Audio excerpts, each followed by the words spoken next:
I'm John Williams. I'm here at Derbyshire County Cricket Club at Derby on the 21st of May 2018, and I'm here to interview Kate Stalker. Thank you, Kate. This is the second interview that I'm having with Kate as her role as a physiotherapist for the cricket team. We got as far in the last interview to the point where you'd started working for Derbyshire Cricket Club. That was probably a whole new experience, obviously, for you, wasn't it? Yeah, it was completely. I was massively out of my comfort zone, and you know, whenever you reflect on a job like that, you always think, wow, if I did that again, I would do it differently or whatever. Yeah. I think I was very conscious of the fact that they never had a female physio touring with the team before. Right. And that, you know, everyone have to get used to having a girl in the changing room. Yes. It is an adjustment. It's an adjustment for any male team. Yes. They're not sure if they're allowed to swear in front of you. They're not sure if they're allowed to get changed in front of you. You know, and eventually everyone sort of settles into a comfortable position of what's appropriate and what's not appropriate. Yes. I didn't care about either of those things, but I was there to do my job. Yes. And to crack on, but it is a bit of a period of adjustment for anyone, and I'm not afraid to say that in any of my jobs, including my international job, it's a very lonely role, certainly as a female, when you've got no one else in the team to truly sit down and have a heart-to-heart with. You know, touring is tough, and you know, everyone they have to look after themselves. So it's a tricky role to be in. You were the senior physiotherapist, did you say? Yeah. After the first year. Yeah. Yeah. So the other physiotherapists would be men, were they? Yeah. So you were a manager of a little team of. Yeah. So after that, we had another fabulous physio called Matt Bacon, who is sadly no longer a physio, but I had to manage him, and then towards the end we had strength and conditioning coaches as well. So, and you know, no one's ever had a problem with me managing them. However, I do think, particularly for the older coaches, it was quite difficult for them to sort of have the idea of a female in a dressing room. Yes. And you know, there are other countries in the world that would be like, what? A girl? Yes. Never. Yes. And I would imagine you would be relatively young as well, compared to quite a few coaches. Absolutely. So, you know, the coaches during my time here were at least 30 years older than me, you know. Yes. So they almost felt like fatherly towards me, you know. Yes. I was 24 years old when I started working at Derbyshire. Yes. And I think that does have an impact on how you respond. I was so keen to do well that I would bend myself over backwards I would never say no to anyone. Whereas now I would manage that role completely differently. And you have a female physio at the moment at Derbyshire, and I sat down with her before she started the role, and I said, this is what I think I learned from my time. This is what I would have done differently. But it is all a learning curve. Yeah, and as you say, it was a full-time job, so particularly touring throughout this whole summer. Then you would. You don't really get a day off. You never get a whole day off. That's for sure. You might, even if you just come in to see a couple of people, you never get that complete break. I missed a very good friend of mine's wedding because we were in Cardiff. Right. You know, it's very difficult to plan anything, structure anything. So your role obviously would be offering physiotherapy support to people who are injured. Yeah. Did you do other work what other kind of aspects of the role was there? So, you know, I was managing, when we were away, I was managing just the squad that we had with us, but when we were back, I was managing anyone who was injured at home. I still looked after a lot of the academy players, the second team. The whole squad was my problem, basically. The second team physio would look after them at games, but the rest of the time it was all me. I was writing strength and conditioning programs for them at the time, certainly when I first started, because we didn't have strength and conditioning coaches. you know, it was rehabbing people in the gym, it was rehabbing people wherever. And, you know, on game day, you just end up being anything. You end up being bottle filler, washer, you know, carrier of stuff, you know, fixer of split trousers, you know. Whenever, you know, you're a girl, you must be able to know how to sew. I was wondering whether there was some sexism aspects of that. Oh, yeah. Yeah. So, you just, But what, are there such things as sort of typical cricket injuries, or does it come in all sorts of shapes and sizes? You see lots of lower back pain, lots of shoulder, lots of knees, and as the season goes on, you see different ones. Right. And certainly when I worked in international cricket, you get injuries from, you know, picking a bag off the conveyor belt every 2 days because you're on a flight. You get injuries from sleeping in a different bed every 2 days because the mattress is too soft or too hard or the pillow's weird, or you know, you're getting day-to-day stuff as well because you're travelling all the time with people. But the sporting actual injuries, you said in the first interview that we had, were probably a bit different than, say, rugby. Or like because that. they tend to use more, you're doing more biomechanical injuries. So either from throwing, you know, or maybe someone's darts on their arm, or, you know, a lot of bowlers will get pain when the crease starts to break down. They'll get some ankle injuries if they're rolling in the footholes.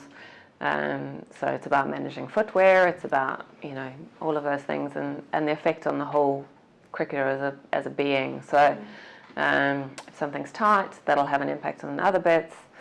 So. And can you speak generally to say cricketers respond in a certain way towards physiotherapy, or is it just everybody's different? Everyone's different. Yeah. Absolutely. So some people would be very welcoming of your help. Yeah, and some people would absolutely avoid the physio as much as possible. Right.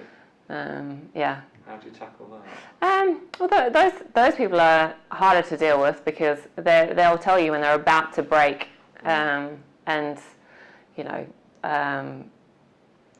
fair play for their stoicism. However, it's quite difficult to manage when you only find out that someone has been carrying something for a long period of time. Yeah. Do you think that's something to do with the pressure of being a professional sportsman? Or Absolutely. Because sport is money. And if you're not playing, you're not earning a lot of the time, particularly if there are bonuses involved. So there's definitely money involved. Did you pick up any, in the time that you worked for Derbyshire, did you pick up any kind of unusual injuries or strange injuries? The worst one probably was we had a poor academy boy who had come from South Africa, and bless him, he didn't have great English, and I'd wandered over to the nets just to give Crick something, and he'd, instead of ducking a bouncer, he'd gone back on it, and it shattered his jaw, and I could literally put my hand in his mouth and move his whole jaw. That was a long day in A&E. That was probably the worst that I saw. Yes. Actual specific injury then, but there would have been people that you've helped recuperate over a longer period of time as well. I mean, everyone has one of those at some point in time. You know, plenty of stress fractures, lumbar spine stress fractures are the big thing in cricket. So, you know, shoulder surgeries, which you always try and do over the winter. You know, those are the hard times when it's dark and cold and everyone's trying to put in the work for what's coming up. That's the hard times. What about the good times? Oh, there's lots of good times, you know. It's I loved my year in second team cricket because I got to go to really amazing grounds all around the country, all around the county. Sorry. Right. How Glossop is a home game, I'll never understand when it takes 2.5 hours to get there. But you know, you see some beautiful places, you meet some really interesting people. Overseas pros were always really fascinating because they've always got a story or two for you. And quite often, certainly in domestic cricket, you get people as they're coming out of their international career. So, you know, the Shane Warnes of this world are very entertaining to play against. And, you know, everybody loved me running on the field. If somebody had been hit in the groin area. There was always a good cheer from the crowd. Good joke. When the girl runs on the field and they're like, put some ice on it! Put the magic spray on that! Probably not. No. But, you know, that happened the same. I was the New Zealand physio and it was exactly the same. So, you know, the world over, everyone likes that joke. Yeah, so yeah. Here comes the physio again. Absolutely, absolutely. You obviously enjoyed being able to watch the sport then. Yeah, I love it. When you were able to do that. Yeah. Were there some memorable cricket moments that you can remember? I mean, unfortunately, I was at Derbyshire when we were in our direst times. Yeah. You know, but when you do have a win, you really celebrate it. We were talking about Worcester earlier as a wonderful ground, and I remember, you know, a fabulous win at Worcester in a 4-day game, and I remember winning at Cardiff in 3 days, and you know, again, we celebrated well, and that's what you do it for is the celebrations. Yeah. And then you moved on to international cricket. Yeah, I was lucky enough to get the job initially just on a short contract with New Zealand, but then it became a much longer contract, and so I got to tour with them from the end of 2008 until 2011. Is that how your career worked? Then you finished with Derbyshire, then you went on to I was doing a master's degree actually in Australia, and the job came up, and so I thought, I fancy that, so I applied for it, and at the time, I was doing my master's, so I was really up on latest research, and I had a Skype interview, and they were like, brilliant. And I was the only person who had lots of lots of cricket experience, sorry. So they were like, bring her in. You finished at Derbyshire by that point? Yeah. So that was, so I'd been in Australia finishing off my master's, which I've been doing mostly by correspondence, apart from 3 months in Perth. And so I went straight from Perth. I finished on the Friday and started with the Black Caps on the Monday in Sydney for a tour of Australia. Wow. No rest for the wicked. Yeah, absolutely. And again, you would be presumably one of the only female I was the only physios. International female physio. Yeah. And I don't think there's been any since that I can think of. Right. Certainly none of the subcontinent teams would ever have a female physio. Okay. That's just beyond their realm of thinking. And I think, you know, occasionally there's been a couple of females during the odd tour, but for a prolonged period of time there have been none. But your experience of working in Derbyshire would have presumably helped your experience of Absolutely. with So the things that I learned from Derbyshire that I said I would never do again, I went into the next job with more experience, you know, understanding my role a bit better, and also you understand where you fit in a cricket team. I think when you've done it for a while, you know, every team sort of has more or less the same format. Yeah. And you just roll with it, and you figure out where your niche is in that group. Yeah. Yes. So and things, as you said, you felt that you were doing better. Yeah. You're doing better. You were able to do better this time. I think you just learn to sort of distance yourself a little bit, because I took everything personally. I think in my first job, anything that it wasn't going well was my fault. But yeah, I think you learn some perspective, and you learn not to get quite so involved. You pick the people who you trust in a team, I think, a bit more. But you know, it was an amazing experience. I got to tour the world with an international cricket team. We played amazing places, stayed in amazing hotels, and I've met some phenomenal people. So, you know, there can be nothing wrong with that. Dare I ask why you stopped doing that? I don't know if I was unfortunate. Well, I was unfortunate. So we had a very bad tour to India at the end of 2010, and we were starting touring on Christmas Day. I had an excellent appraisal.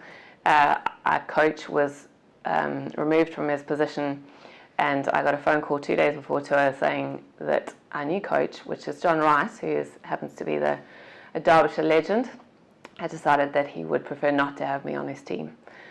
So essentially, please return your things. at your earliest convenience.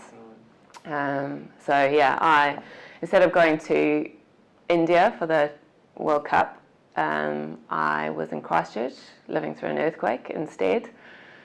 Yeah. So yeah, I was in New Zealand. I'd finished out my contract with New Zealand doing injury surveillance and stats, etc. But yeah, I didn't get to go to the World Cup.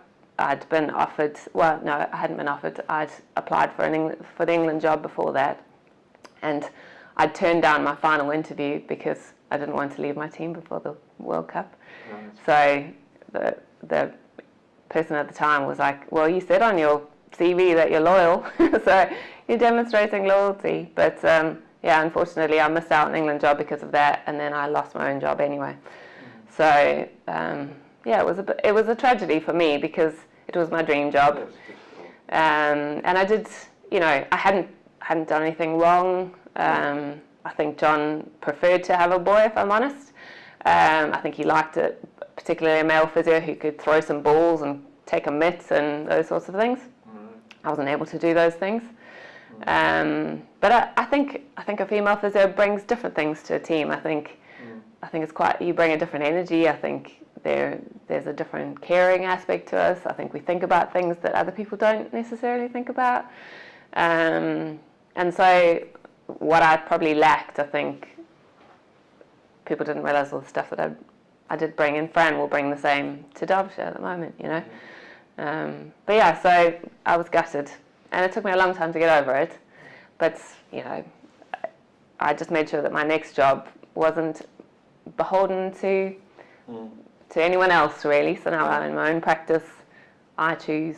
I was going to say, this is what you do, and you do that. Yeah, you have your own practice. So, and I still see lots of cricketers. I love seeing lots of cricketers. Cricketers still getting injured. Absolutely, and I do some consulting work for England Cricket when they need a safe pair of hands. I'm still a safe pair of hands because they know that they can stick me in a game scenario. They can stick me on the side of a field. I can do whatever. I'm still fully able. I covered Sussex for a week, and they were like, "Wow, this is brilliant! You just know what goes on." Yeah. I know how to be a cricket physio. Yeah. So I still love doing that stuff, and I still rehab loads of particularly young cricketers, which I really enjoy. Yeah. So yeah, I will always love treating cricketers. Good. Thank you. No problem. Thanks very much for it. No problem.